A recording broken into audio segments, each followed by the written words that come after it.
Hello, guys. It's Shane Davis, 20-year comic book veteran. I'm here with a beautiful, lovely. Sometimes she will make me, this guy, this lucky guy, a sandwich, Yanzi. Hi. And today is the day we're talking about DC Comics. This just in, they're paying artists below minimum wage. So here we go.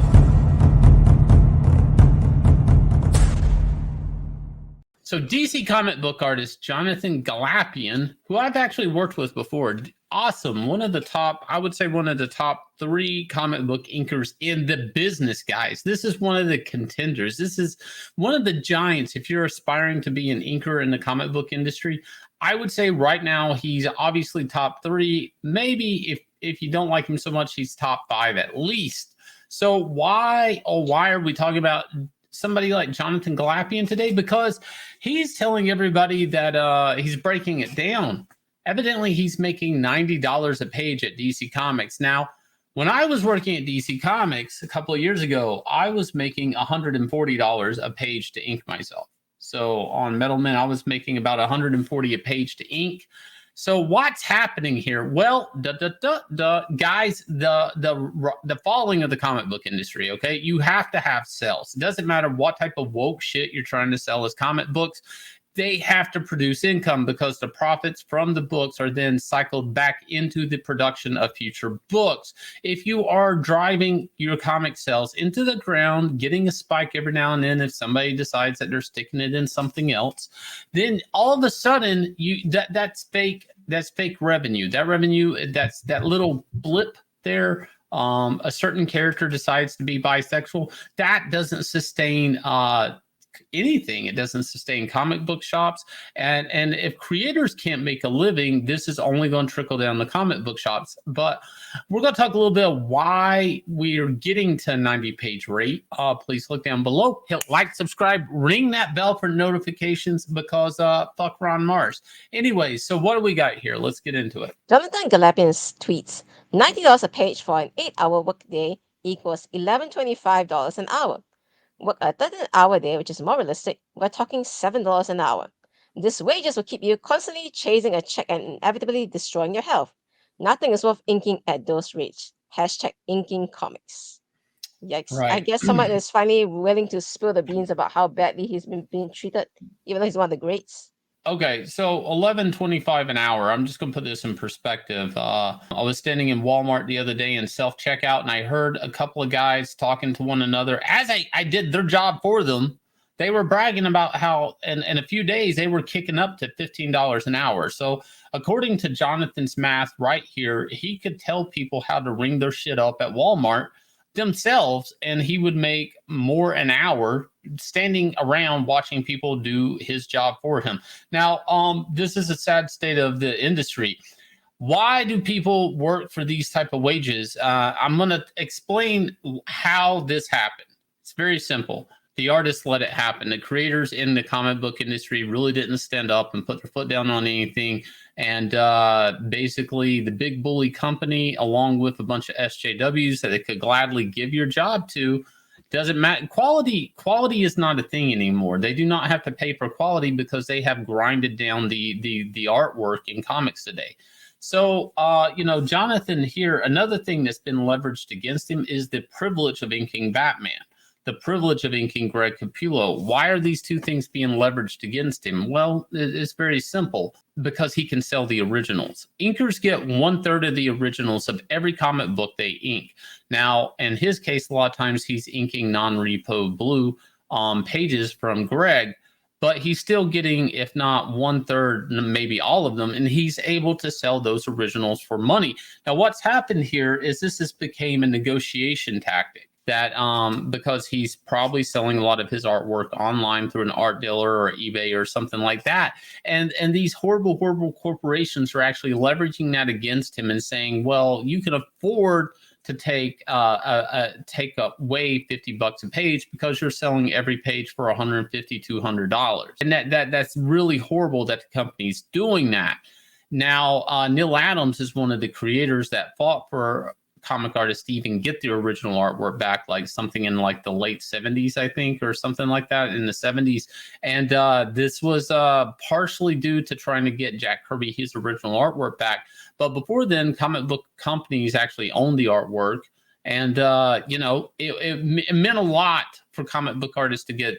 So, I mean, where's this artwork going? It's going into the incinerator at the time, whatever. It meant a lot to get your original artwork back. And it's so sad.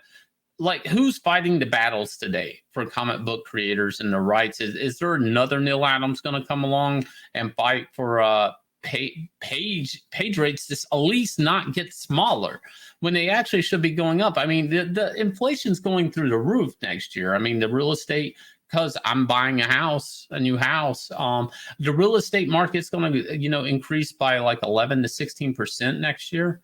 Inflation's a thing, but DC Comics, they don't care. See, they're marking up the rates on sales. Now, every time somebody says comics should virtue signal, do note that person doesn't care if Jonathan Glapion has enough money. But anyways, I digress. Where are we going with this? I guess Sandra Hope is in the same situation.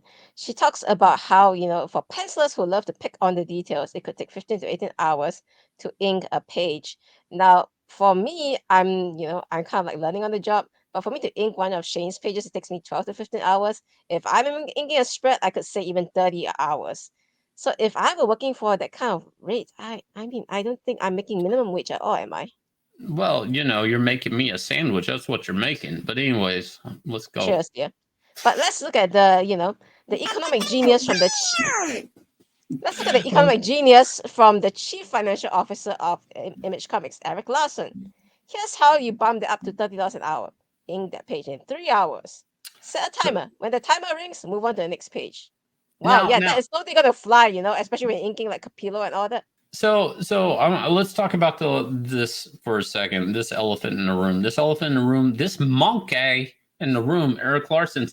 Now, he is one of the original Image founders. He was a guy that kind of went off and formed Image Comics and kind of stood up against big corporations, right? And he's done some work for Marvel and DC, sure, but he's been doing Savage Dragon and still has a VP status at Image Comics. What is his big wisdom here? Work faster, set a timer, stop after 3 hours, give yourself a raise. And this is the ass backwards logic here that Eric Larson has. Sure. Okay, so he'll get his 20 pages or 22 pages done in like 15 days, Eric. Let's just say he's done in 15 days. Well, is he going to get more work in those 15 days? No. So his logic necessarily isn't going to give him more work. He's just going to have more free time because the company isn't going to assign him a secondary title. If he's working on Greg Capullo and Batman, that they're going to say that's your main focus, and they're going to tell. And here's the other thing that happens, Eric. If he can actually do work for $90 a page and get it done in 2 weeks, they're going to say you're making too much money. Then they're going to cut his rate again. And here's the other thing that happens, Eric, is when he spends 3 hours inking like Greg Capullo, one, the quality of the book's going to go down. Two, the odds of Greg Capullo wanting to work with him because the inks are sloppy and he took your advice and he's going to ask for a different inker. And in the end, this is what's so sad and tragic about this whole situation is all of these inkers will gladly go at each other just to get those Batman pages to sell. And DC Comics knows this. DC Comics knows they can give somebody below minimum wages if the original artwork is good enough to sell. And that's what they're leveraging against. Now, here's the thing. The original comic art market mainly only sells covers. Rarely ever does story pages sell. And sometimes story pages can be as low as like $50 a page, if not $20 a page. If that page does not have Batman or a half a page of Batman, punching somebody, and we all know what SJW comics look like now. It would be Batman sipping tea and talking about his feelings and watching Catwoman make out with Joker or something as he's in a corner as a cuck. That page isn't going to sell for anything. So in the end, like, this is a lose-lose situation that comic at least artists are finding themselves in. Is, you know, people are leveraging original comic artwork as a way to, you know, whittle down page rates, but at the same time the content on the page is so crap you can't sell it. So what do you do? What do? You do Inglorious Rex. We're getting ready to hit $241,000, guys. Thank you for all the support. We've had a rush of new backers coming in this holiday season. If you have not backed Inglorious Rex, please do consider giving it a back. I will leave you guys with the trailer, and we will catch you again with another video. Please hit like, subscribe, ring that bell for notification, cause fuck Ron Mars. Please excuse me, your honor, but you can't hold me no longer. Can't you feel the vibrations? I broke out and left traces. Go ahead, try catch me if you can, man. You'll be looking all night, I'm a Sandman. New York, London to Japan. I'ma show the whole world who I am. Boom, boom, boom. Major look, huh? Yeah, this one is for the books. All these chances I took.